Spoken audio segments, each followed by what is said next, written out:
what the keys are to the glory days at the stick. From who's got it better than us to brick by brick. It's always the 49ers way, from off-season to game day. Yeah, we talk back. It's the 49ers Cutback.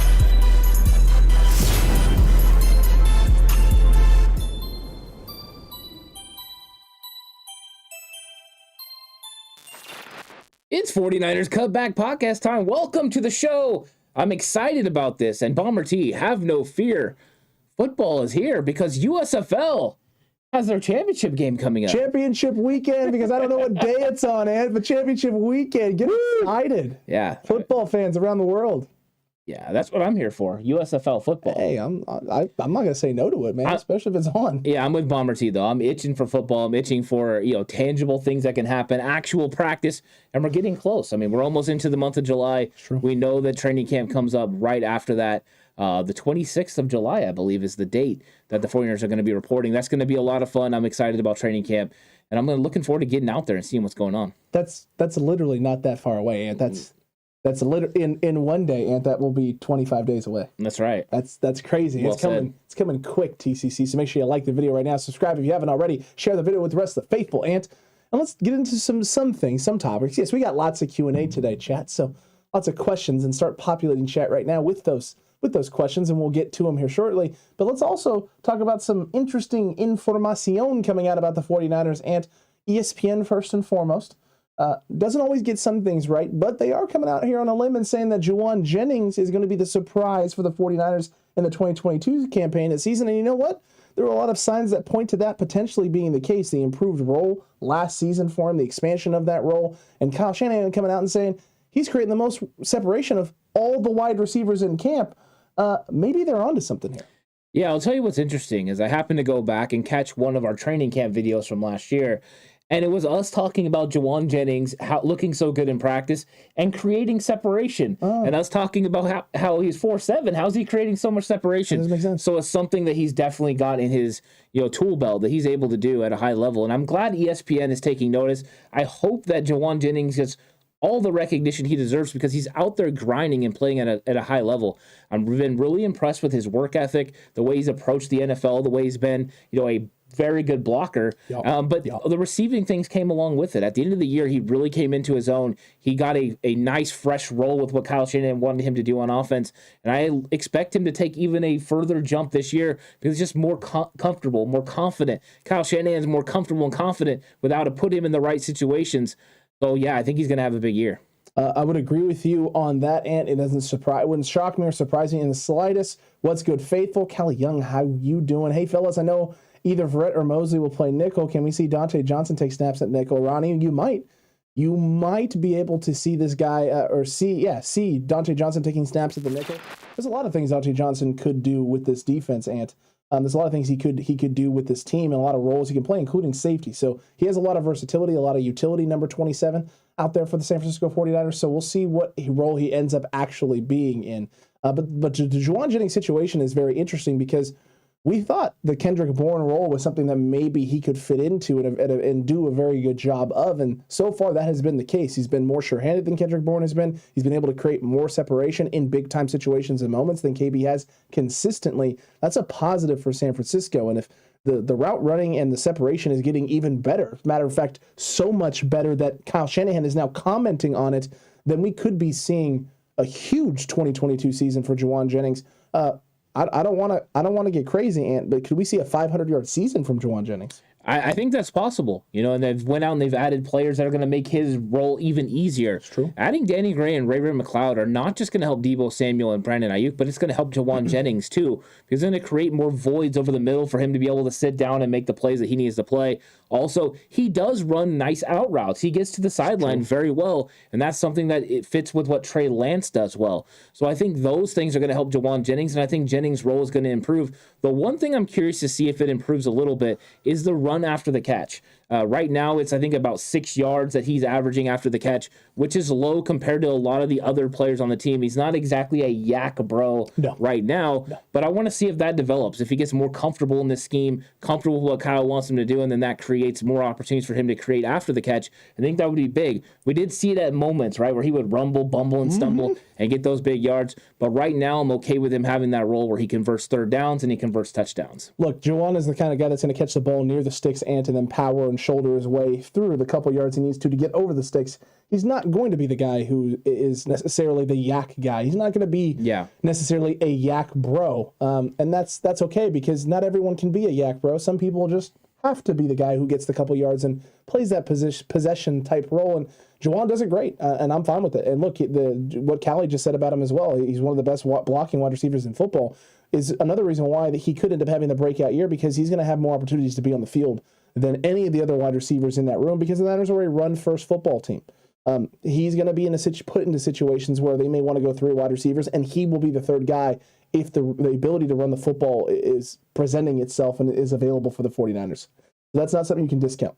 Yeah, you're right. I think you're right. I think, Jennings is one of those guys that's absolutely fantastic blocking. He was ranked 4th best in the NFL, and that's something that Kyle Shanahan values over a lot. He is a perfect role for what Kyle Shanahan wanted. He does the things that Kendrick Bourne did well, but he also does the things that Kendrick Bourne did better, which is the blocking aspect of the game. Yeah. He's a big body who plays very physical. I mean, they talked about if he wasn't a wide receiver, he was a safety. Like, that's how they saw him. I do like the aggressive nature. Now, Lou is saying Deebo's contract doesn't get done until the Jimmy G saga is completed. How do you suggest they can pay Deebo otherwise? No more restructures. Wrong. Well, the good news is for you, Lou, is I know exactly how this happens. All you do is add his extension onto his current deal. His rookie deal stays intact, and you add the extension onto that. It's really easy to get it done, and the 49ers can definitely figure out the money now. I mean, I think there's a lot of guides with all the players that have been signed, and Terry McLaurin, A.J. Brown. I think all those go in to show the exact structure of which Deebo Samuel's contract can be done. They don't need any extra money to sign Deebo to an extension. They don't need any extra money to sign Nick Bosa to an extension.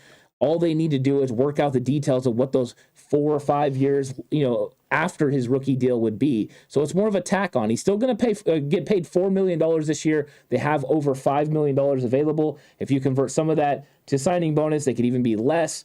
So the 49ers don't have to incur any extra costs this season. In fact, the Niners can end up saving themselves some money by doing exactly what you just said and converting some of that to a signing bonus. They can also add some incentives into this contract that they believe he may hit that would kick into next year's money, which is not a big deal because you're going to have more money next year. You're going to get off the Jimmy's contract. There's going to be even more available with the salary cap going up. So they can 100% get a deal done for Deebo Samuel. For the 49ers, it's not about being the first ones to the table. It's not about being the first guy to sit down and get the contract done with their star player who's got a bunch of other guys competing out in the market and trying to set the number. For them, it's about getting them the most bang for their buck. Making sure they take care of their guy and take care of their football team. Not overpaying and being the first one to sit down at the table and just rush to get a deal done, but making sure they get the best deal done for their player and the best deal done for their team, for their future, so they can make more moves and be flexible, financially flexible, and be able to move things around. They are very good about this. They don't rush to make these types of decisions. They're very patient and calculated with this, which is why we said, right, closer to July is when you could see this being done, closer to camp. Guess what? 26, 27 days out from camp, and all of a sudden, the likelihood of a deal for Deebo Samuel is now, it's apparent. Everyone's reporting on it. A mega deal is looming. All of this is looming. And he was supposed to be out the door and traded, when we were sitting around the draft. I mean, it's crazy how much the narrative changes and how up and down it goes, the roller coaster ride. Hopefully, you didn't go too crazy on this roller coaster, and you get to enjoy this final stretch here, because at the end of this, Deebo Samuel is going to be a 49er for a while. Yeah, I think so. And we would say no money up front, no way. But that's how they get the signing bonus. They work it out. They spread it amongst different seasons where that's where it hits your salary cap. But he does get money up front. That can be done. Could they wait until Jimmy Garoppolo gets moved, traded, released, whatever, and then use some of that money if they wanted to, have less of a hit over 100%. The remaining 4 years of whatever Deebo's contract would look like? Sure, they could. But we're just saying it can be done. There's nothing holding up the Deebo contract besides the 49ers and Deebo coming to an agreement on what the structure of that contract looks like. And at some point, they're going to get it done. And the 49ers history has shown the closer we get to training camp, the more likely it is to get done. Very true. Bomber T, are they going to have any good players left after paying Deebo and Bosa? 100%, because that salary cap is not going back down. No. It's just not, it's not going back down. In fact, and it could get even more ridiculous and continue going up, because I don't know if you've seen this or been watching this, but NFL Red Zone and Sunday Ticket is on the docket right now to be sold for $3 billion is what the offers that they've been having coming in, which means in a few years, another TV deal is going to get done for one of these contracts, for one of these and that is going to then kick into gear, even more money coming in, which means more expendable income, more ways to pay more players, and potentially an expansion of rosters, season games, and things of that nature, which is going to factor in as well. No, the Niners will be fine. They'll be able to pay their two best players and future players down the road. Yeah, there's going to be a lot of money that's coming in. They've expanded the playoffs. They're doing a Monday night on Wild Card Weekend now. That's more money. Prime Video doing the Thursday night games. That's more money. Every single time they do something. I mean, it's as simple as this. George Kittle wants an extra bye week.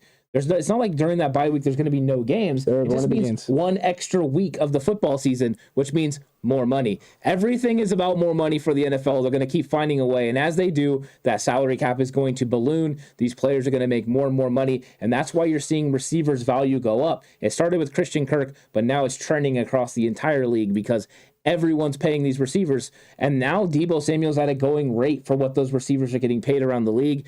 So is it difficult to pay your players that much money? Yes. But look at the contracts already for like George Kittle and Fred Warner as they're already getting passed up. As soon as you sign these guys to a deal, it feels like the deal starts to depreciate and somebody else is going to get more money as it goes through. So I think that it's always going to go up. There's going to be a lot of money. It makes it difficult, but they can still get it done. It's true. Look, I did have a question for you. Did you know what the guaranteed amount was for McLaurin? I know it was a 3-year, $71 million extension.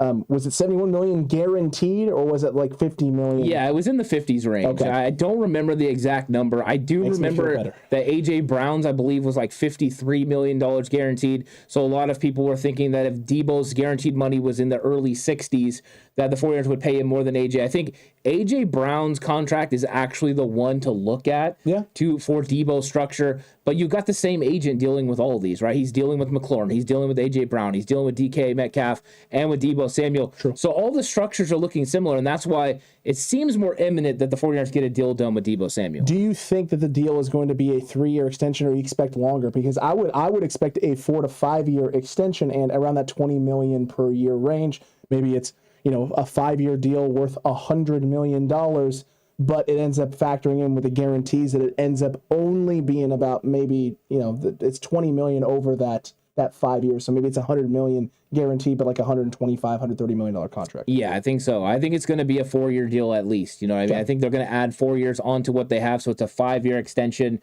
Fair. Probably like $106 million, something like that, I would guess, or $110 million, depending on how they make it work. But I think they're going to get it done. And, this is just the way they handle it. This is the way they handle business. I see Lou said, okay, Ant, if you say this is true about Deebo, why didn't they do it a long time ago? Why would they wait so long? Money keeps going up and up. It doesn't make sense to me. Is it going up and up, though? And no, it's not really going up. Actually, it's settled because Terry McLaurin would have been thought more to be in Deebo's range. A.J. Brown getting less than Tyreek Hill. So it has settled. Christian Kirk set the market. Now, we had a conversation about this before.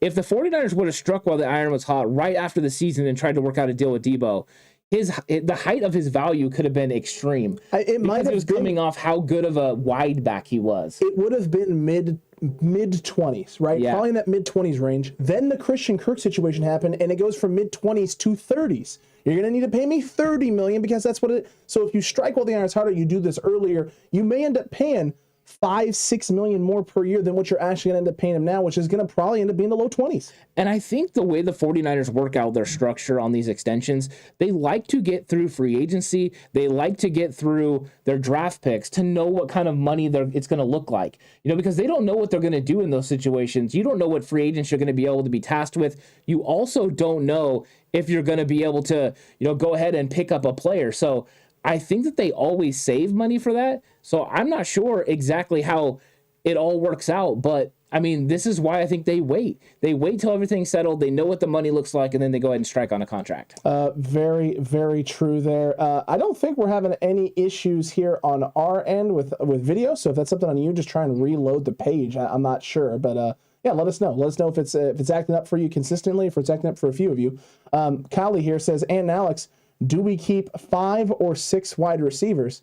I think, well, number one, I already know where you're at on this, Ant. But go ahead. You go first with this. 5 or 6 wideouts for the 49ers? I think it's going to be 5. I think you already got the 5 that you want, need, the skill set. you got Deebo Samuel, Brandon Ayuk, Juwan Jennings, Danny Gray, and Ray McCloud. I think those are the 5. I think everyone else is a full tier at least below them for that 6th spot. I think the reason the 49ers kept 6th last year was because Jalen Hurd. They wanted to have that versatility to be able to keep a guy, that could do a lot of things, but he just wasn't able to stay healthy. So they moved on and went a different direction. And now I don't feel the need for 6 guys. I think it's going to be 5. You have a tight end like George Kittle, who you can use in the receiving game. You have Kyle Juszczyk that can be used in the receiving game. You have Elijah Mitchell, who was starting to do that in the playoffs. I don't think you need a 6 wide receiver unless they're going to help your team on special teams. And I don't think they need that guy because they got George Odom, they got Oren Burks, they got Demetrius Flanagan-Fowles, and you still have guys like Juwan Jennings and Ray McCloud that are going to help on special teams as well. That's right. Marvin, I'm glad you got it figured out. Sometimes technology, that's all it is. It's a quick reset, and then it works exactly the way it's supposed to. It shouldn't be that way, but sometimes it is. Look, 5 wide receivers. I don't see them keeping a 6th, and barring injury potentially at another position in which maybe they feel like the next best player is a wideout, I still don't foresee that being the case. You have your 5. I don't think it's close. I don't think there's anyone that's near the 5 that they have right now, whether that's Deebo, B.A., Juwan Jennings, Ray, and Danny Gray. I think it's those 5. It's not close. That's what it's going to be. I think it's just a formality at this point in camp. It's just going through and trying to get an idea of, with these other young guys, which guys you're going to keep around your practice squad or which guys you're going to let go. Also, the fact that it's preseason and you need bodies to get yourself through those games and through those practices so you're not tearing down your starters. Look, I think that's the reality. I'm excited about this 5. That's the thing I know. I'm as excited about this 5 as I was last year, potentially even more so because you have a little bit more speed in this room than you did last year. Yeah, you have a lot of versatility. I mean, you really do. I mean, Deebo can do everything that you need in a wide receiver. He can do it all. And then I think everyone thinks that Brandon Ayuk is going to take another step forward. He better. He feels more comfortable. The way he talks just makes you think this guy's ready to go. He's accepted a leadership role. Juwan Jennings, the same thing. We talked about him a little bit earlier in the episode. He's one of those guys that's coming on the scene. But the way that Kyle Shanahan spoke about Ray McCloud, maybe the most interesting, is the fact he valued him so much as a wide receiver. His versatility to be able to do things in the backfield, be able to run the reverses, all the fly sweeps, the gadget type things that Kyle likes to have in his offense is going to be something to monitor and watch. And I think if he's starting to have success doing those things, the attention that he's going to get is going to help the other wide receivers. Agreed. So I think Kyle has kind of got the perfect set of wide receivers that have a skill set that fits what he wants to do on offense, and how he schemes it up is going to be exciting. I'm really looking forward to this room. I'm hoping everyone stays healthy because I think if so, they're going to light it up. A healthy wide receiver room, Ant, is going to do wonders for Trey Lance here in year 1. It's going to help him in a big way, and if that O-line holds up as well, then we're in a great spot. D. Will, how are you doing? Good to see you down there in chat, my guy. Big Papa, 49ers have set a precedent of signing their top-notch players during training camp and paying them well. Continuing that pattern will give players confidence in the future, and that gives them... Look, I think the other thing, too, that can't be undersold with this is the consistency this team has. By continuing to sign guys at specific times, regardless of whether a player wants to get paid early or not early, it gives them a confidence and a sense of understanding where their position is, right? If you feel like you're one of the best players on this team, and the best players on this team always get signed in training camp the year before their big contract is up, and that's when the deals are getting done for you, then you know when to expect that to be happening. And if it's happening before then you start to wonder and think to yourself, am I as valuable as San Francisco as I believe I am to be? Because the 49ers are consistent in terms of how they handle their top-end talent and their stars, there really isn't concern for them. Unless you got someone who is so egotistical, Ant, that, you know what, if it's not going to get done right now when I want it to be, then I don't want to be here, and literally force their way out, don't show up to anything, yada, yada, yada. People believed that's what was happening with Deebo Samuel. They believed that's the path that was heading down, even though there was no signs of it being there. Deebo kept saying, nobody knows what's going on other than the people I have talked with, yada, yada, yada. My agents, me, the 49ers, we know what's going on. Everybody else is just talking out their behind. When you got a guy coming out saying that, he's trying to tell you that the issues that are being promulgated out there maybe aren't really issues. And until we got a guy that comes through here and, starts TOing it and doing sit-ups in the parking lot in his driveway at home, until we got that going on, I don't think we have too much to worry about with our stars in the front office. Yeah, I think players have really appreciated consistency. They appreciate knowing what they can expect from you, and I think agents will as well. It's like the 49ers can tell them, hey, look, we're going to handle this the way we handle every situation. No player's different. We're going to sign these extensions when we get through the free agency, when we get through the draft. We're going to get this done. I think that they can all appreciate that, and I think that's a good thing for the 49ers, and I think that's why you see the locker room handling things the way they do. You hear Trent Williams talking about, hey, don't worry, we know it's going to get. George Kittle saying, hey, it's going to get done. These guys understand what's going to happen with Deebo Samuel. Do they all wish they was already done so they don't have to answer questions, so they knew they had Deebo locked up? Yes. But the 49ers handle their business a certain way, and I think that is important, that this is going to be for future years as well. As they have now a blueprint on how they handle negotiations. You're seeing it with Deebo. Now next year you're going to see it with Nick Bosa, and I think it's all going to work out in the end, and we just got to stick to it, stick to the course, and just remember, these guys know what they're doing. They're trying to do the best they can for the franchise. All the while, the players are trying to do what's best for them and their brand. Agreed with you there, Ant. In a shocking turn of events, the brand kind of matters also. Yeah. It does matter. Fogey's not wrong also. Did you forget to hit the like button? And did you forget what it looks like? If so, it's okay. It's just the thumb. You just click it. It gets fully highlighted, and that's how you know that you've selected it. So make sure you like the video if you haven't already. It looks just like that. Just like that thumb there, Ant. Also, Donald Johnson, who do you think will get the most receiving yards this year? This is interesting, because a lot of people were throwing BA into the stratosphere last year going into the season, and then it was Deebo into the stratosphere in the first half of the year. What do you think, Ant? Who is the guy in the wide receiving room right now that's going to lead the pack?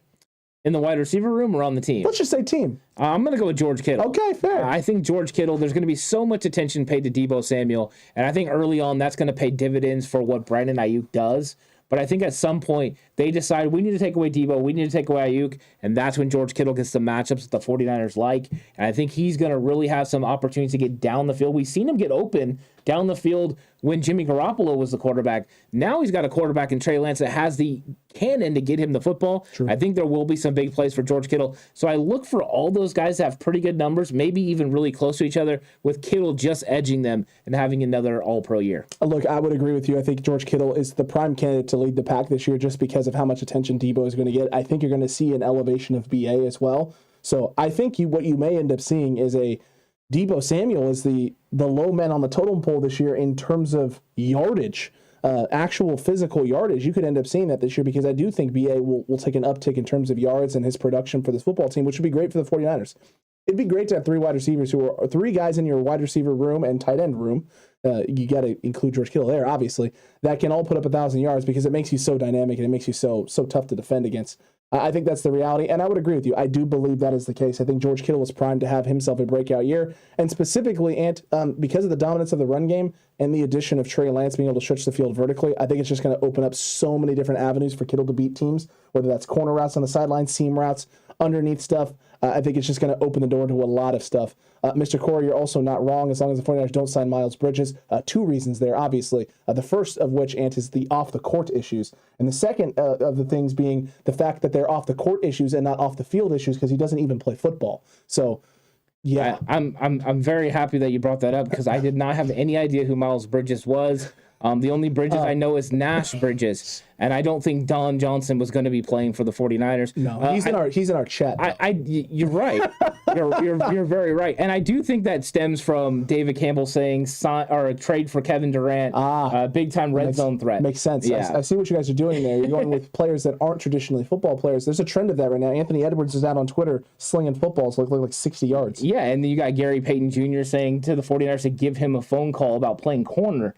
So I think there's a lot of interesting stuff that's going on. That dude is a freak athlete. He is. Well, I mean, are you surprised that was the glove? No, I'm not surprised by it. And you can see like the way he plays, like his dad's nasty. Anyway, let's get off of that. TDC, my goodness gracious. Great job though, chat. Great job with the correlating and crossing there. 49ers Fogey, RPO is going to be very exciting this year. Agreed. I think it's going to be extremely, extremely exciting. Yeah, I'm looking forward to that. The run pass option is something that the 49ers have done here and there. They did some with Jimmy Garoppolo. Of course, it looks a lot different with Jimmy. I wonder how much we're going to see the same with Trey. Is he going to turn his back to the defense, whip around, and throw those slants, or is he going to do it primarily in gun, the way that Nick Foles and the Eagles handled it? But RPO is very difficult to stop if it's executed correctly. You got the fact the 49ers motion more than any team in the NFL. 87% of snaps, the 49ers are on the move.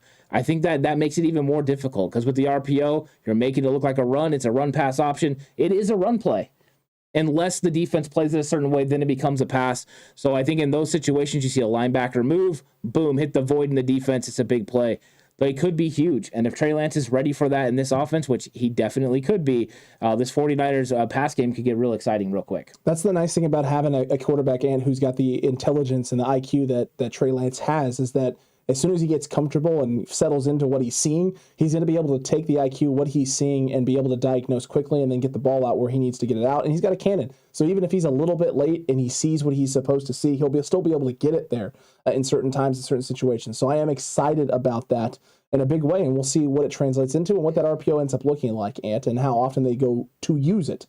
Brad Jones here. I think Deebo is believing he got some bad advice from his agent, hence why he brought in more people to help with his negotiations. It might be that. It also could just be, Brad, that he didn't like how negotiations were going. Maybe he didn't like the path and the trajectory that it was taking. And he was sitting there going, hey, you know what? I know I made a big hub about A, B, C, and D, but that was just to try and get myself to the middle number, what I was hoping for. And you guys are trying to push for this. And the reality is, I don't necessarily know if I want that. I know I want to be in San Francisco, and maybe there was just a disconnect there. And that's why he went in a different direction and brought more people in. Yeah, hopefully his agent's better than Freddie Freeman's agent. Who didn't even give him his last offer. Yeah. Let's hope for that. And I think Deebo did make a little bit of a choice and make a decision there by heading to mini camps. He did different than DK Metcalf, which we know, that agent is telling them don't show up, don't do what don't do any of that. Terry McLaurin didn't show up. So I think that Deebo just wanted to handle it a different way. And I think a lot of the reason is how much respect he has for this front office and his friendship with Kyle Shanahan. Mm-hmm. He wants to handle this like a professional, and he's doing it exactly right. He's handling it the right way. And that's going to go a long way when it comes to the next contract. Because if Deebo comes up for that contract, the 49ers will want to do right by him in that situation. He didn't want to be traded. He wanted to be with the San Francisco 49ers where they know how to maximize his abilities.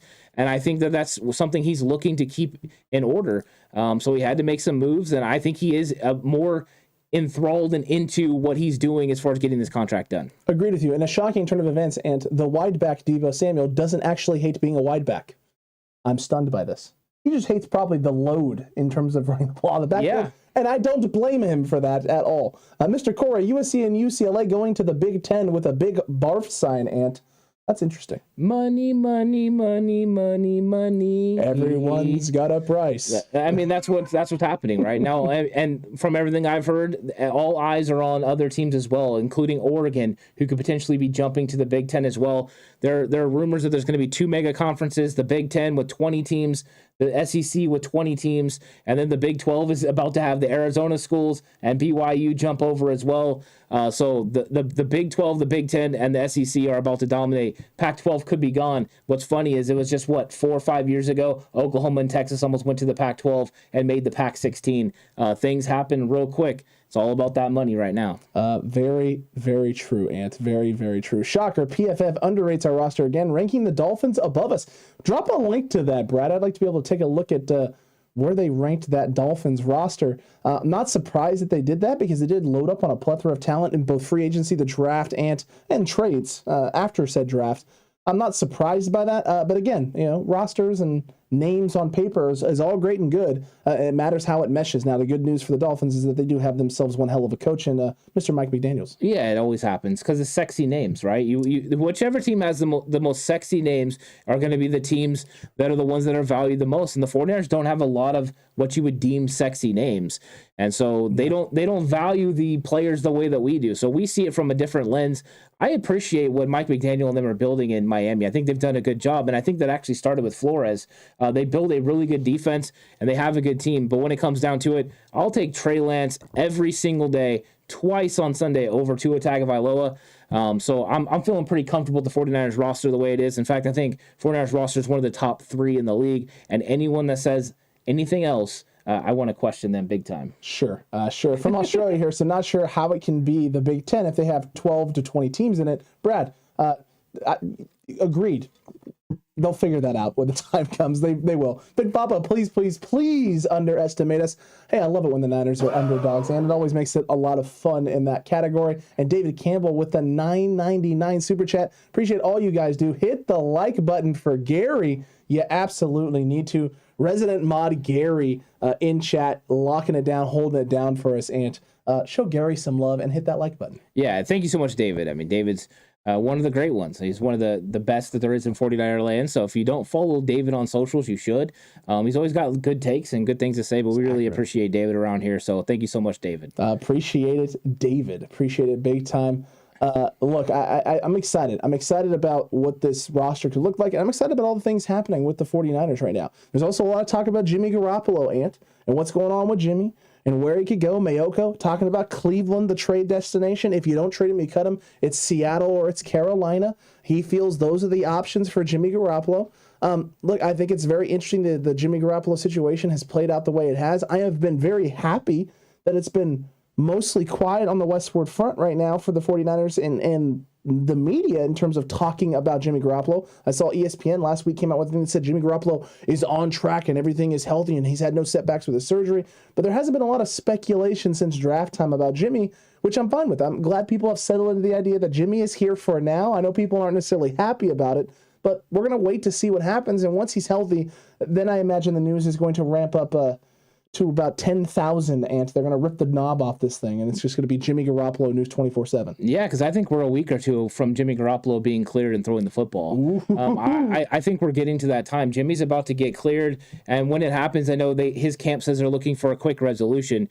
I'm sure a quick resolution for him would mean he would like to be released so he can go out and figure out which team he wants to go to. Fair. For the 49ers, though, they're going to exhaust all options as far as trading him. They would love to trade him to a team where they can get draft capital back, still be able to free up that money, and also not have to worry about him ending up in Seattle. Because even though you don't worry about the Seattle Seahawks with Jimmy Garoppolo beating you, you do worry about the wealth of knowledge he could take there of understanding your offense in and out. The best situation is for him to go to the AFC, for him to go to Cleveland. That would be interesting if him and Jacoby Brissett end up being the quarterbacks there in Cleveland, and then maybe Seattle gets Baker Mayfield, who I'm perfectly fine with.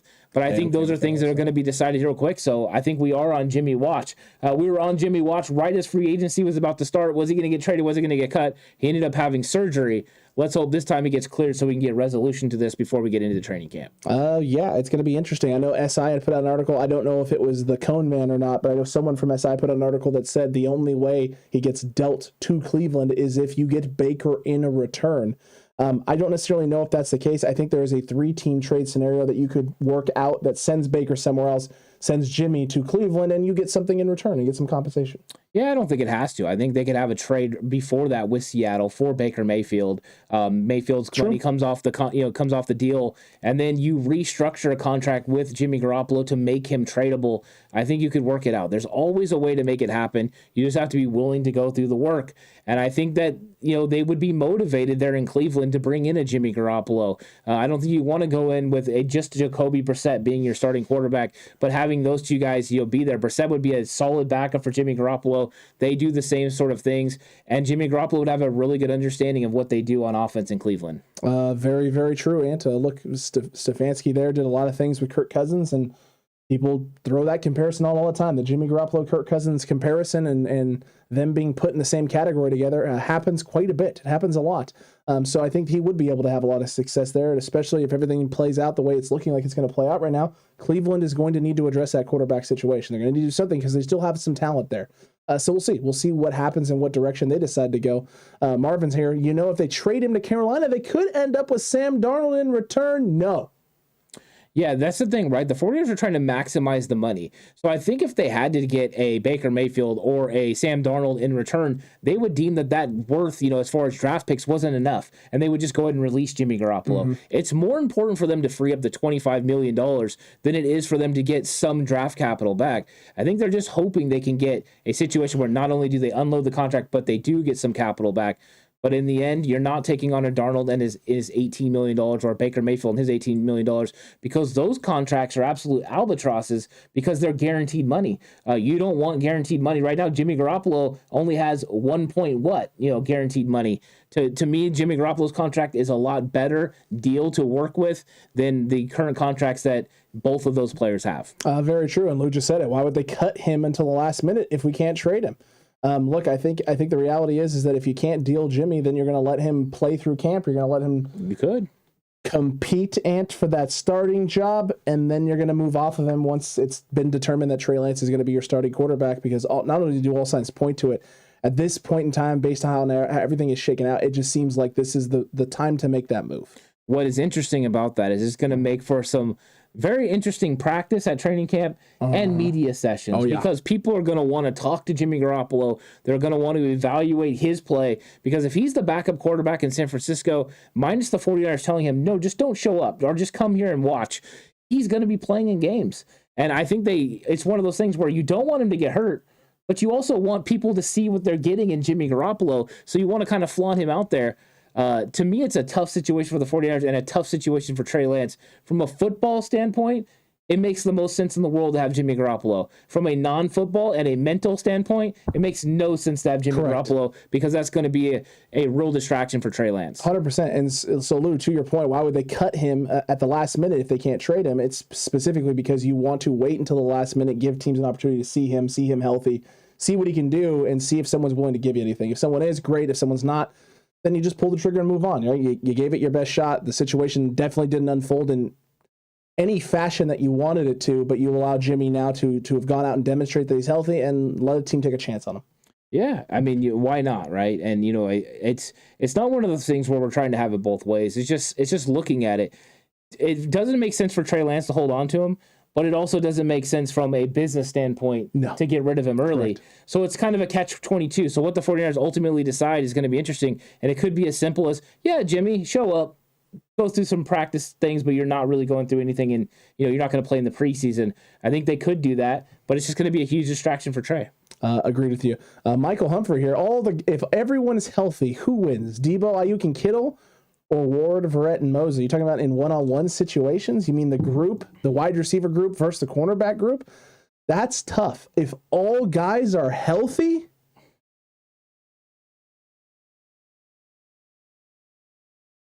man, I think I have to go with the DBs if all of them are healthy, because a healthy Jason Verrett is a Pro Bowler. Ward is probably he's a Pro Bowler. I mean, Deebo, Ayuk, and Kittle. I mean, Kittle is a Pro Bowler as well, but I mean, Ayuk hasn't been consistent. Mosley has been. It feels like the Ayuk conundrum there leads me to lean more towards that cornerback room. I'm taking the receivers. All right, I like it. I'm going to take a Kittle with the Jimmy Ward matchup. I think he could use his body.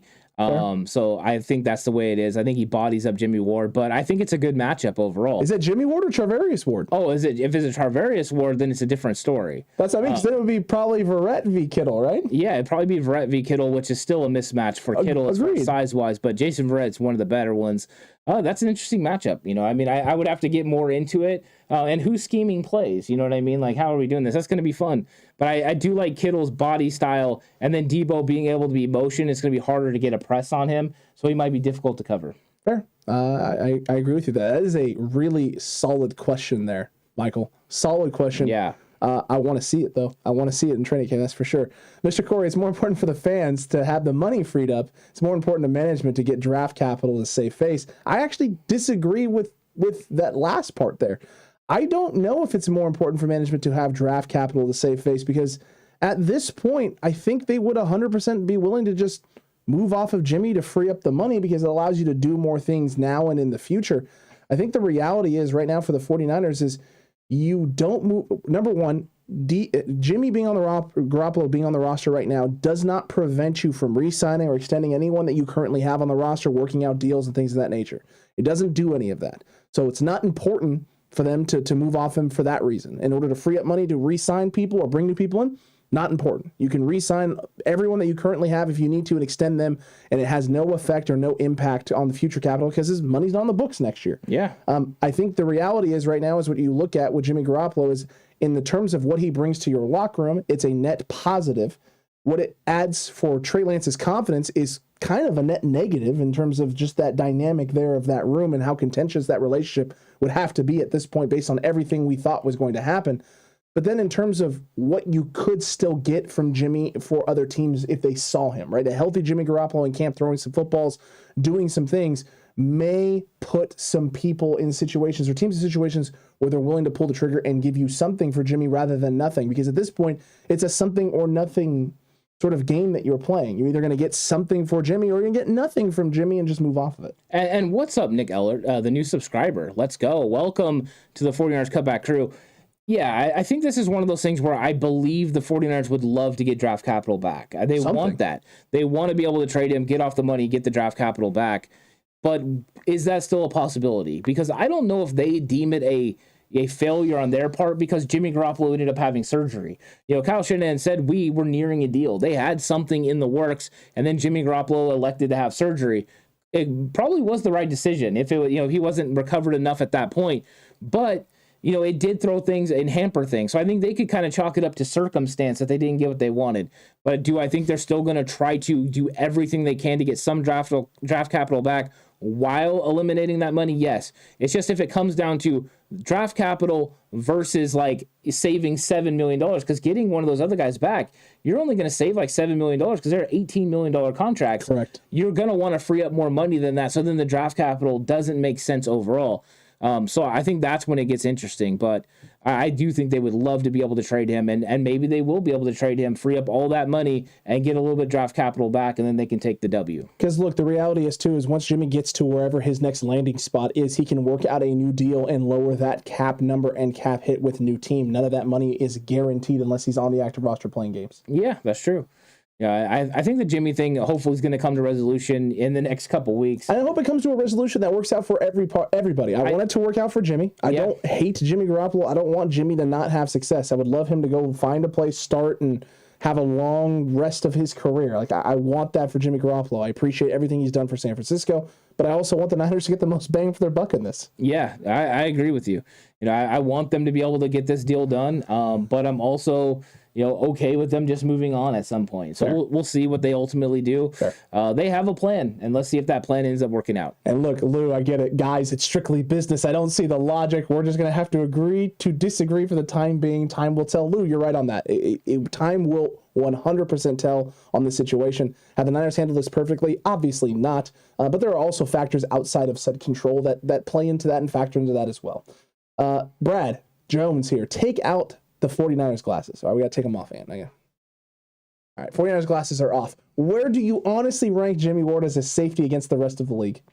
I think he's top 15. Just thinking about it that way, I think he has the potential to be a Pro Bowl safety in the league.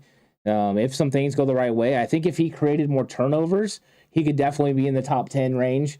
And I think at times his coverage skills allows him to do that, but I think it's safe to say he's a top half of the league safety. Listen, that is the safe bet, right? Top half of the league safety. I don't even think that it should be arguable. I don't think anyone should be feeling like he's not. I honestly believe he's a top 10 safety. And the reason for that is I haven't seen a lot of safeties that do the variety of different things that he does in terms of playing in the box and playing in coverage. And the flexibility he has to play both the left and right safety. Him and Tart constantly flipping back and forth last year showed his dynamics and his versatility. The path that he's taken in this league from, first round pick who wasn't really working out as a cornerback option for the 49ers and found some success in the slot to being a guy that you can rely on as safety to being one of the best top half safeties in the league. And when you have a top half safety in the league, I consider you to be one of the best because, there's 32 safeties at your position, your specific position of the safeties in the league. If you're in the top half, you're one of the best to do it in the game. And it doesn't matter who you bring in, who you draft, and things of that nature. Until someone supersedes you, supplants you in that spot, you're going to be one of the better safeties in the league, and there's going to be a market for you. It's not going to be necessarily a crazy market if you're the 15th best guy or the 10th best guy, but it's going to be a market. You're going to make a lot of money. I'm sorry. I'm laughing. Marvin Rose says, hands 49 glasses back to Alex. Dang. Now, if you really want me, Jaquiski Tart is the best. No, listen, he is at least a top half safety. I would argue you could make a case for him being in the top 10. Yeah, and thanks... My mom, for the $4.99 super chat, the 49ers cutback. Thanks, guys. She loves the 49ers cutback. Thank you so much. Really appreciate that. And extremely appreciate it. Now you get the dance out of Alex. Hey, you get the dance. Well, T.O. gave it first. T.O. gave it. You stole it. I just copied it. It's plagiarism, I guess, is what it's not. YouTube, I swear, it was a joke. It's not plagiarism. Nick, the new subscriber, Nick, here for being mad at draft picks in real time and trying to talk myself into TDP 1,000-yard back. A little early right now. This year, no. Future, we'll see. We'll see. I'm excited about TDP, though, in this offense. I am excited about TDP. I just don't think a role this year is going to allow him to come anywhere close to 1,000 yards. But I do think he can convert on a lot of touchdowns and convert a lot of first downs as well on short yardage situations. I think that is the role that you're going to see from him right now this season. But I think he could elevate that role. They talked about it before. They want a 1-2 punch, Elijah Mitchell, and then TDP. So at some point, I'm sure he's going to get more carries. It's very true. And Marvin never takes his nether glasses off, and so he was handing me back mine. So I appreciate it, Marvin. I appreciate it. I almost misplaced them, so thank you for that. Brad, got to run. Thanks for the answers. Good to see you, man. Thanks for the questions. We appreciate those. Bay Mac here. Should the NFL allow steroids to be used responsibly by backups on the team? Please say yes. I don't know what's up with the whole Tommy steroid. Huxley. Hey. Yeah, what's up, Tommy? well placed. Hey. Hey, great. Hey, Tommy. Great. Hey. Look, I mean, McAfee's got a good response to this. Go check out McAfee's pod on that. Bay Mac. McAfee talks about that all the time.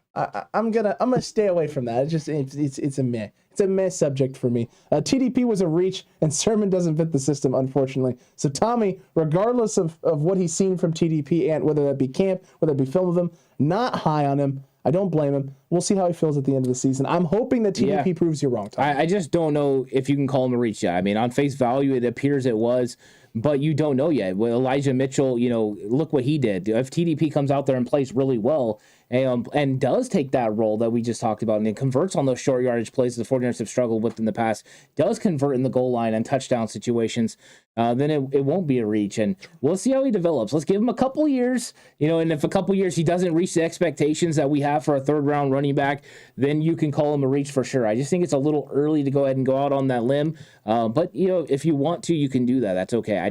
To me, I'm just waiting to see him, and I see a lot of good things from him, including vision and balance, that I'm excited about. Tommy Huxley, me too, guys. I love being wrong. Yeah, there's nothing wrong with that. No, there's nothing wrong with being wrong. Nothing. That was a double wrong negative. Yeah. Does that mean that there is something with being? There's nothing wrong with being wrong. Then is it a double negative, and that means that there is something wrong with being wrong? But then if you say it that way, it's a cyclical cycle. So then maybe it's positive. I don't know. You got me completely confused. All I know is that when it comes down to it, players, when you're dealing with this many players, your likelihood of being wrong is vastly more than it is being right. So that's very true. You're going to be wrong sometimes. You're going to be right sometimes. You're just trying to be right more times than you're wrong, and that's difficult. Or at least half. Yeah. Or at least half. At least half. Like then John Chapman's hopeful new shirt. Yeah. Hopefully his new shirt. Mr. Core, you guys are cool and down to earth and down to earth with disagreements. Lombardi lectures you like your 10, but I like him though because he reads a lot of my comments. So there's that. Well, as long as he reads a lot of your comments. Hey, regardless, right? Even if he's talking down to you as you're claiming, I mean, at least it's you he's talking down. He's you specifically. He's acknowledged you. That's half the battle. Roman Reigns spent years trying to get people to acknowledge him. Yeah, they all acknowledge him now. They better. You know what's going to happen if they don't? The business. Yeah. The business and the noise brought on him. Noise. Should Kyle be fired if he doesn't build a Super Bowl winning team in 20 years as a head coach, or would you guys still call him a genius and give him more time? In 20 years? The likelihood of him being still around would not be good. I'm pretty sure he'd be gone in 20 years. San Francisco. In San Francisco, yeah. He would be somewhere else. I actually believe if he doesn't win a Super Bowl in the life of Trey Lance's contract, he could possibly be gone. So agreed. I think that's realistic for a timetable for how he needs to win a championship, maybe in the next 4 years or so. Look, I think the window is about that 4 to 5 year stretch. That's what he has right now. You've tied your future and your legacy to Trey Lance, this quarterback. A lot of coaches have done this. Yeah. They've tied their legacies to quarterback. Now, here's the great thing about being as young as Kyle Shanahan and tying your legacy to this specific quarterback. If it doesn't work out, you could end up somewhere else and do it all over again with a different quarterback and change your legacy. Sometimes it's just a matter of time and finding the right guy at the right time, the right moment, right? And being able to take your team and your ideas and how you want your offense to look and execute over the top. Andy Reid is a perfect example of that. A guy who tied his legacy originally to Donovan McNabb and then Philadelphia Eagles and came up short many, many, many, many times and didn't get it right until Patrick Mahomes. Yeah, I mean, there is a shelf life, and your stay in one location depends on how much success you have. And I think they're hoping they're going to win a Super Bowl. And if he does win a Super Bowl, that will buy him years. And I'm hoping we're going to get a Super Bowl. I'm willing to give him a decade. Yeah, I'm hoping we're going to get a Super Bowl out of Kyle Shanahan and this regime. I really think that That would be really fun to watch. We need one in our adult life to be able to watch the 49ers win a Super Bowl. I think they can do it. I think they can get it done. But yeah, they have a lot of work to do still. They do. They do have a lot of work to do. But I mean, yeah, give me a Super Bowl ASAP, Ant, and let me enjoy it. And Mr. Corey is saying Trey Lance winning the Super Bowl this year on the same field he made his first start with the flex emoji. Yeah, he's flexing over the Arizona Cardinals in the league. That would be huge. I mean, being able to win a Super Bowl in your first year as a starter, I think that right away the 49ers would feel absolutely validated. And I think everyone that is, redrafting the draft and giving the 49ers Mac Jones would crawl back into the hole they came out of, because that would be an absolutely huge move. And if the 49ers do win the Super Bowl this year with Trey Lance as a starting quarterback, they're absolutely on the scene for years to come. You're talking potential of winning multiple Super Bowls, and I think that's what you're hoping you're going to get out of this draft pick in this team. Talk about something that's just way too early, right? We always do our way too early, like Super Bowl prediction, way too early, way too early power rankings, way too early redrafting after guys have been in the year for a league for a year. PFF. Is there nothing else going? You cover the whole league. That's 32 teams. But that's a lot of need for content. You don't have anything else to write about? It's the dead period, man. You can't talk about teams. We're not even going that far, and we talk about one football team. Yeah. Oh. But we can actually talk about, the players and the scheme and the system. They only have their numbers. Yeah. I forgot about that. And their formulas. Well, and I mean, they have 32 teams, but they're trying to put out a vast amount of content. That's true. They have a lot of guys working for them. It's true. They do have a lot of people. No hate, PFF. Just confusion. I'm just confused. That's all. Hartman Rose here. In 20 years, Joe Montana's grandson will be eligible to play. There is hope. Not to mention the fact that Arch Manning will have been in the league at that point for probably 15 years or something like that. And maybe it's in San Francisco. Who knows? Arch Manning. What a talent that guy is. Holy shnikes. Yeah, Texas got themselves a huge huge guy. For now, he's just verbally committed. Steve Sarkisian's the guy the Mannings have picked to lead him. I'm just saying, it's a verbal commitment. It don't mean nothing until he signs on that dotted line. Signing day is coming, though. It's about a year away for him, so I'm excited. I'm excited for him. He can dunk a basketball, Ant. That's true. He's an extremely talented athlete. Oof, my goodness gracious. Arch Manning, that is something I'm actually extremely excited to see. Extremely excited. Mr. Corey, whose 49ers jersey do you guys have? And go ahead and start. So I have Fred Warner, George Kittle, Frank Gore. I used to have Joe Montana, but got stolen. So son of a... Who does that? Yeah, no more Joe Montana. I have Kyle Juszczyk, and I have my number 14 traveling jersey. You're Ray Wersching. Yeah. Ray Wersching. That's solid right there. Yeah, Leon O'Neal Jr., solid. Brock Purdy. Damn, dude, that's 9 jerseys. Jalen Hurd for a little bit of time, too. Kasim Osgood. Dude, it's 9 or 10 jerseys. It is. That's crazy. I don't know if I have that. But I got, obviously, look, I have my Jerry Rice. I have my Steve Young. I have a Ronnie Lott that's not wearable. I got to find the number patch. It's an old Mitchell and Ness from way back when the numbers came off. So I got to find replacement numbers, get those stitched on. But as soon as I do that, then I have a Ronnie Lott jersey. I have a Kittle. I have a Deebo. I have a Trent Williams. It's one of my favorites. I have a Fred Warner. I like that one a lot as well. A Dre Greenlaw. Love the Dre Greenlaw because it's the mesh on the field. It's beautiful. And then randomly an Anquan Bolden jersey. So there's that. Okay. I mean, I like Anquan. Anquan Bolden. But yeah, I got an Anquan Bolden jersey for reasons. I couldn't tell you why, but it's there. Yeah, I think if Deebo signs an extension, I'd be more than happy to get a Deebo. I pulled the trigger early. Yeah, I'm waiting for the extension. Yeah, I got a number 14 jersey last year, so if BA goes off this year, then Brandon Ayuk will be the next jersey I want to get. Yeah, I like that. And then one. Obviously Trey Lance. Yeah. Nick says, what will be more exciting this year, the return of the deep ball or watching our D-line paired with our best cornerback group? I know a lot of people are going to say the return of the deep ball, but good golly almighty, I can't wait to watch this D-line and cornerback group, man. We haven't had a talented D-line at the same time as having a top-to-bottom stud cornerback group. Yeah, I'm excited about that as well. Number one, I just get excited about defensive line in general. It's true. And the 49ers went out and got 12 really good defensive linemen, so I'm excited about that. But now that they're going to be able to have an extra second to get after the quarterback means some of those hurries and some of those hits are going to turn into sacks. And I think that's going to be big for the defense and maybe more turnovers. So I'm really excited about the 49ers getting after the quarterback. Yeah, really good. And that's not a knock on Trey Lance in the deep ball. I'm extremely excited about that. But in all honesty, I expect it to be good. Like, I've seen Trey Lance throw a deep ball already, so I'm anticipating that being a positive thing. So we'll see. We'll see what happens there. Marvin says the guy Notre Dame just has recruited is pretty good too. I haven't seen it. I don't pay attention to a lot of Notre Dame, even though it's like 25 minutes away from my fiance's hometown. So I mean, yeah, it's whatever. Baymac, do you guys have a game day ritual? I usually roll 4 to 5 sandwiches, and then go to the nearest drugstore, get my beer and pistachios, and head to my brother's. Yeah, he's definitely. That's a good. He did not say sandwiches. No, he definitely said sandwiches. Yeah. No, it was sandwiches. He didn't say sandwiches. He said sandwiches. Yeah. He's having some marijuana, but yeah, isn't that a sandwich? Yeah, I do have a ritual. I work at night, so I sleep primarily. When the 49ers play at 10, that's a little struggle. But I sleep, and then I wake up, and I usually eat tacos while I watch the game. That's good. That's a good ritual. Yeah. Coffee. Make coffee. Usually make some sort of sausage and egg, whether that's a scramble or like on Hawaiian sweet rolls. So those are pretty good. Or pancakes, one of those in that mix there. And then if the Niners play early, then it's just the Niners game. Unless, of course, the Pats are playing at the same time. And then it's the Niners game and the Pats game on the phone so that Megan can watch it. And if there's like a elongated commercial or something, we'll flip over to the Pats game on the big TV. And I'll put the Niners game on my phone so that way I know when it comes back on so I can immediately transition back. But seems like a lot of work. It is a lot of work, but that's what happens when you have a significant other that likes football and their team is the Patriots for some God unknown reason, and you have to try and make it work. You try and find the best possible way. That's tough. It's not easy. I tell you, it's not easy. But I love her, and it's worth it. Totally worth it. You seem convinced. I'm convinced.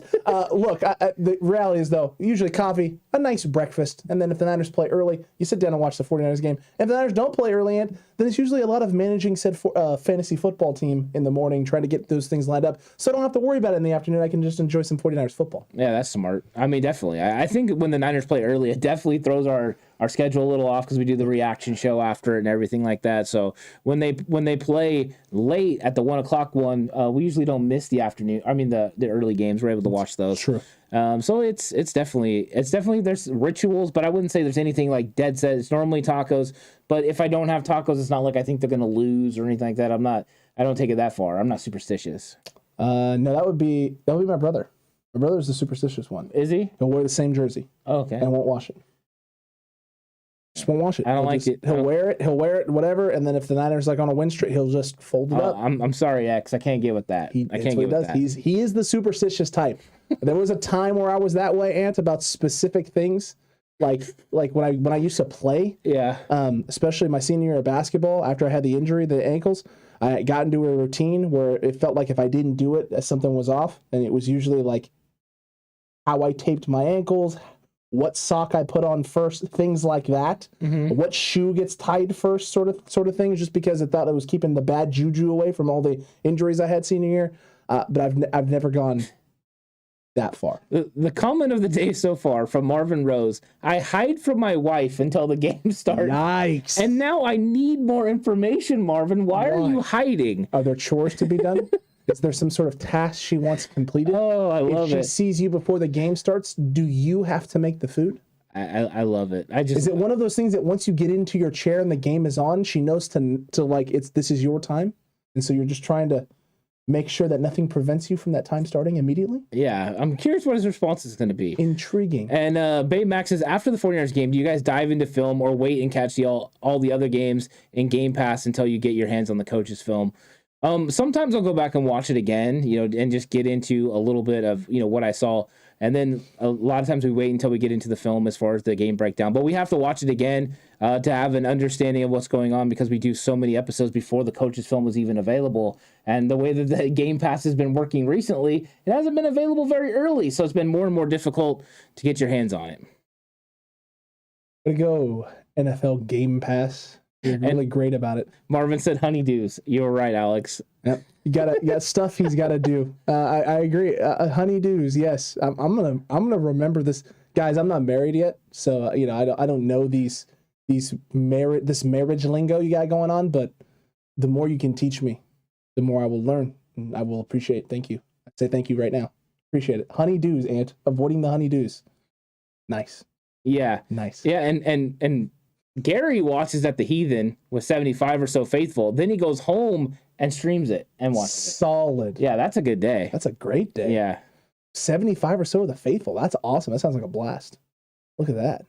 I like that a lot. Mr. Corey, Ant, his Pistons got Jaden Ivey. He wants his Niners to get J.C. Treader, so he's still hoping the J.C. Treader happens. Yeah, I don't know. I don't know what's going to happen to the J.C. Treader thing, but it doesn't feel likely at this point. You know what I mean? No, it doesn't. I don't know where J.C. Treader's going to end up. I figured he would already be signed by now, but no team has really taken a bite out of it. So we'll see what happens if J.C. Treader ends up landing in a uniform, and could it be the 49ers?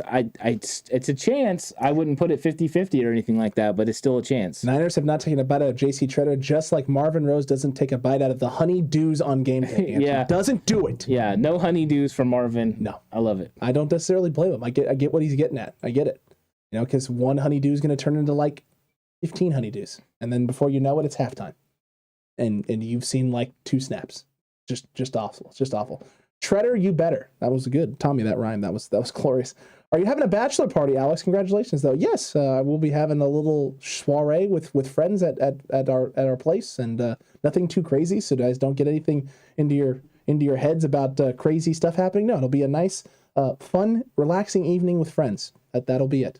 It's all fun and games until I put Horst in charge of making sure some entertainment shows up. He will not go slightly offsides. He will go 100% offsides. We already know that will happen. Horst, don't you dare. Don't you dare. I have a deposit to get back, my guy. I have a deposit to get back. Christopher, I hope the 49ers take it this year. It's been a long time since we won in 1995. Go 49ers this season. Agreed. Yeah, I love that, Christopher. I'm with you on that. This would be a nice year for the 49ers to go ahead and get it done. It's been a long time. It's been over 30 years, and it hasn't been good. So hopefully the 49ers will win the Super Bowl, and I think they have the potential to do so. We can go into the season excited about they have put together a team that has the potential to win a Super Bowl. You are not wrong there. They definitely do. It's nice having this team as competitive as has been, Ant, because expectations are high, and they haven't disappointed most seasons. 2020 was the odd season out because of all the injuries. Let's hope the injury bug stays away yet again, and we get to another 49ers team making a deep run into the playoffs. Marvin streams the Niner game if New England is playing at the same time. Then I keep up with the game. If after or before, then I watch New England. Nick says, Treader, notoriously outspoken about no offseason stuff. If he does sign, it won't be until camp. I think that's a good point. A lot of these veterans, and especially Treader, doesn't want to go through mini camps, doesn't want to go through training camp. So maybe he would wait until the last minute to sign. So we'll see if he ends up somewhere. And if he does, it would be nice if he came to the 49ers. I think that would answer a lot of questions about the offensive line, but right now it's going to be Brendel or Brunskill, or one of these young guys going to push it. But those are the 2 most likely names, and I think you just keep Treader on the back burner and see what happens there. Hey, I think the Niners want to roll with the guys they currently have in house, and if it works out, great. And if it doesn't, then you have a backup plan, an emergency option. With a guy like J.C. Treader. Yes, it's a risk because someone else could sign him, but someone else has to pull that trigger also. Someone else may like their roster and like the pieces they currently have. So we'll see what happens. We'll see what the Niners decide to do and how it ends up playing out.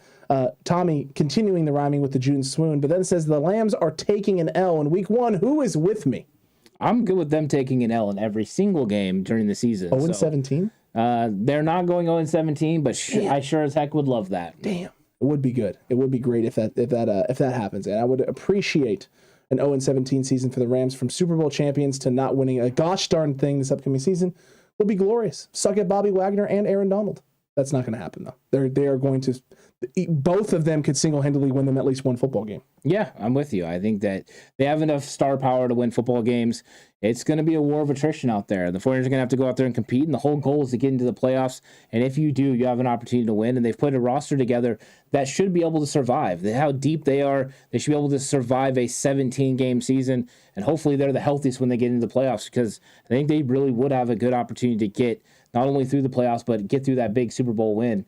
And then it would be partying like we're 1995 all over again. That's right. Nick Ellert here. I have Jeff Wilson being cut and finding his way to the practice squad. Who is your surprise cut? That would be a surprise to me if that would happen.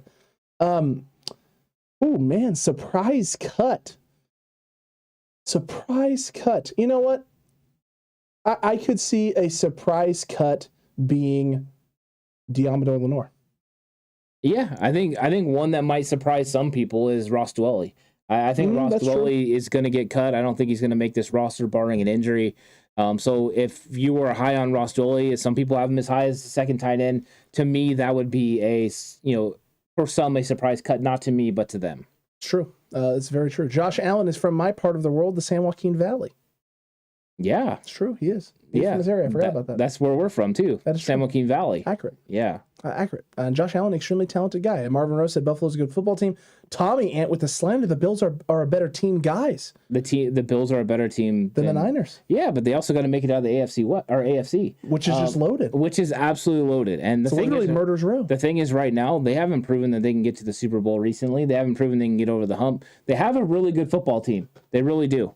But we'll see. I mean, they have to be there at the end, right? They have to be in the only chance they have to knock off the 49ers is the Super Bowl. True. And I'll go ahead and I'll take my chances if the Niners get there, that this defense can go ahead and stop the Buffalo Bills for one game or at least slow them down enough.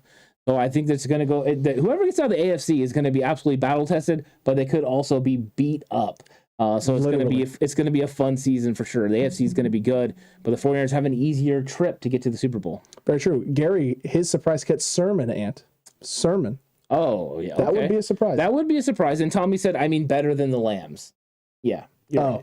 Okay. Yeah. I wouldn't disagree with you. I'm with you on that, Tommy. I also believe the Niners are better than the Lambs, but I do as well. Yeah. I mean, there's that. Yeah. We're in a full agreement here. I like it. Just a tripod of agreement. Who's the kickstand? That's the question. Baymax, surprise cut is Jimmy G. No one's going to be surprised by that, Baymax. Come on, Baymax. Tommy Huxley did think mine was bold, Aunt Demo being gone. So yours was accurate because he believes Dwelley is gone, and mine was in the bold category. I like that. I mean, it could be bold, but when you start looking at the way that defensive back room is put together, somebody's going that's high valued by the 49ers. If that's Diamador Lenore, Samuel Womack, I mean, one of those guys could be gone, and Womack just got here. So it's one of those things you don't want it to happen, but it could happen. But it would be surprising just because how high they were on Diamador Lenore last year. Accurate. Marvin has to go. He has to mow the lawn, guys. The honeydews got him, Ant. The honeydews got him. Go take care of business before it gets too dark. That's good. Mr. Corey Verrett is my surprise cut. That's his actual surprise cut. Ouch. So that cut me deep. That one does cut deep. It really does. They've proven they can lose 4 Super Bowls in a row with a thumbs up. So, yikes. That one. He's also not wrong, but yikes. Yeah. Poor Bills Mafia. What a very dedicated fan base. Can Carrie Hyder surprise cut to the casuals? Carrie Hyder, a surprise cut to the casuals. I mean, it could be a surprise cut to people that, don't pay attention because they're going to remember what he did in 2020. Correct. But how deep this defensive line group is, I don't think that would surprise me. It would just, who would they choose over him? And how many defensive linemen did they ultimately pick? But, I mean, Hyder's going to have to go out there and compete, and that room is absolutely stacked. Loaded. It is a loaded room. And Nick, you are not wrong. Wilson did not look great coming back last year from the injury, but he's had a full offseason, full chance and an opportunity to get healthy and get back to the best version of himself. So we'll see. That running back room is going to be an interesting position battle all training camp long. The cornerback room is going to be bloody, man. It is going to be a bloodbath because there was a lot of names and a lot of talent there, and they're not going to be able to keep half of that talent. That's crazy. Yeah, I'm curious if Sermon is developed into a one cut and go guy. If he hasn't, he doesn't really fit this scheme still. Yep. So we're going to be able to find out real quick when we get out there and see what he can do. I'm excited about it. I'm excited about the running back room overall. I mean, Nate Sudfeld, Elijah Mitchell. I said Nate Sudfeld because of stinking Tommy Huxley. Sure. But Nate Sudfeld is a different story. That's in the quarterback room. But Trey Sermon to go with Elijah Mitchell was supposed to be the 1-2 punch. Yet the 49ers mentioned that the 1-2 punch was involving TDP. So could he have been unset? We'll see. Possibly. Tommy, your surprise cut is Sally Field Sudfeld, Ant. So he's saying Nate Sudfeld. Caleb, quickly get on him. He's being disrespectful to your guy, to Suddy. If they were to cut Sudfeld, I would be absolutely stunned, seeing as you guaranteed him $2 million. I think the only way they would is if Jimmy Garoppolo made the roster. And I don't see Jimmy Garoppolo still being on the roster. But if he is, then Nate Sudfeld could be at risk of being released. Agreed. Tom here, how can you guys get a hold of game tape to break down and watch yourself?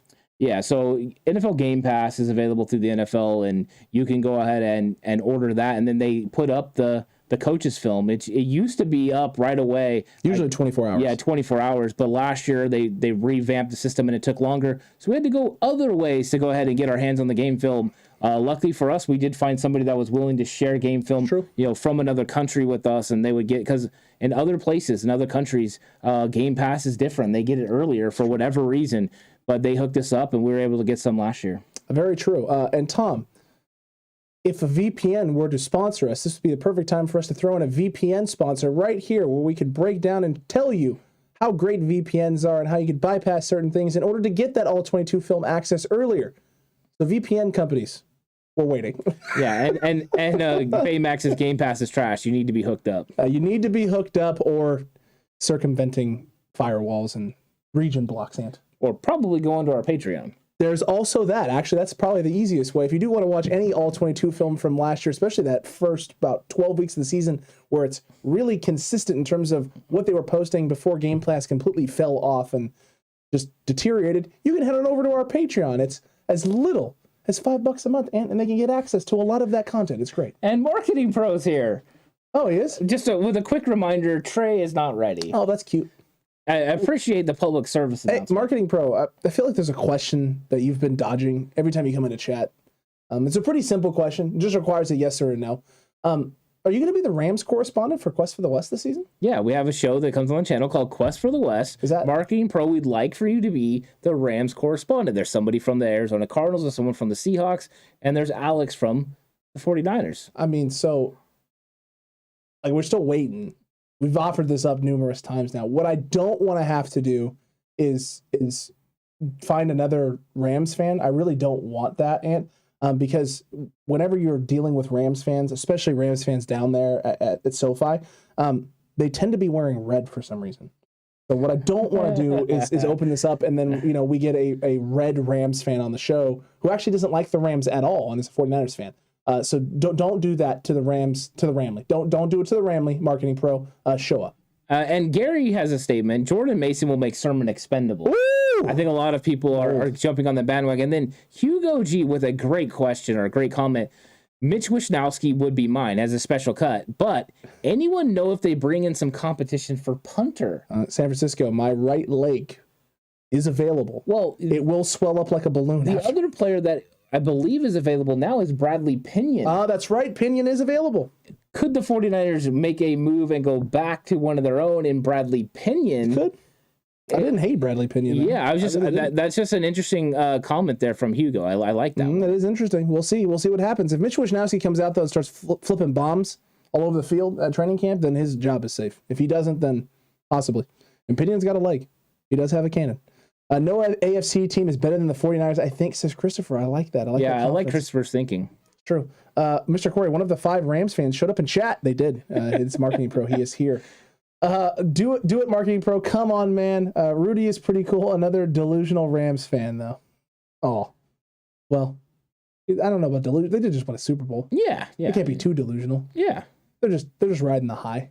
Oh, signed with the Falcons. Thank you, Nick. Thank you, Nick. Appreciate the update. I did not catch that. Sucks. So, no competition in camp for the 49ers. No hope for Bradley Pinion. It's going to be our guy. It's going to be Mitch Wishnowsky. Yeah. Or my ballooned right leg after one kick hand. One of the two. Let's hope it's not that. Let's hope it's Mitch. Yeah. Mitch is much better suited for the job. Look, TCC, this was a lot of fun. A lot of great questions. A lot of interesting conversations.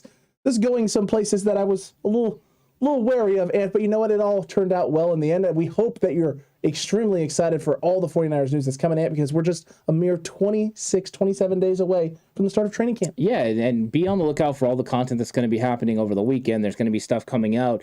Tomorrow you're going to want to check out, we're going to go through the defense of depth chart and talk about all the players at each position and which ones, how they're stacked up going into training camp. That's going to be an exciting video. Check that out tomorrow, and there'll be stuff all throughout the week, but also tomorrow, Slightly Offsides goes live on Patreon and for all channel members. So if you want to check that out, hop over there. We talk about some interesting things, including What are you doing, Trey? Trey posted some interesting stuff on Instagram, and me and Horst got into it. Oh, I'm excited for that. So TCC, make sure you hop over to Patreon and check that out, or become a channel member here on YouTube. Helps us more over on Patreon, but we understand sometimes you like one platform. That's A-OK. You can join and get that content as well right here on YouTube. Hit that join button or head over to Patreon and join over there. You get exclusive content. That one is going to be a good one, and I will not be missing that one at all, not even a little bit.